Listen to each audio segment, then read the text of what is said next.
Hello mga ga, it's me Jolly. Another day, another bonus again. So I know this is super duper late upload.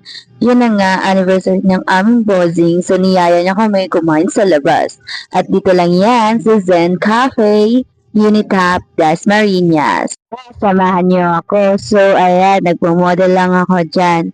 Diyan ka mamimili ng alak kapag may na-miss ka ng inumin. Yun na nga, na-amaze ako dun sa big alak. Napawaw tuloy ako. Yun na nga, pinakita ko rin ang mga iba't ibang brand ng alak. Baka mamaya maging model ako nito. Habang nagkakape ka, hindi mawawala ang iyong pagka-boring. Kasi pwede ka naman maglaro ng billiards.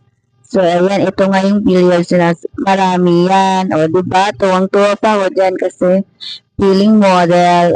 Ayan, tara, puntahan natin sila dun sa dulo kasi doon sila. Let's go! Lakad-lakad. Siyempre, pinakita ko rin kung saan ka pwedeng umupo. Ayan, sobrang laki ng space dyan. Kabuna. Bro, hindi rin mawala ang pagkakatik-kitik ko. Let's go! Ayan, habang naglalakad ako, yung dalawa, nakaupo lang.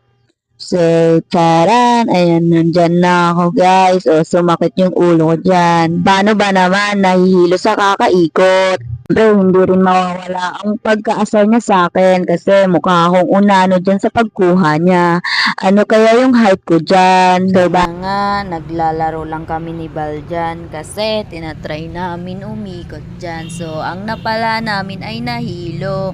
O, diba? O, nangyari sa inyong bago matapos, mag-model-modelan muna ako dyan. Thank you for watching. Bye. Love you all.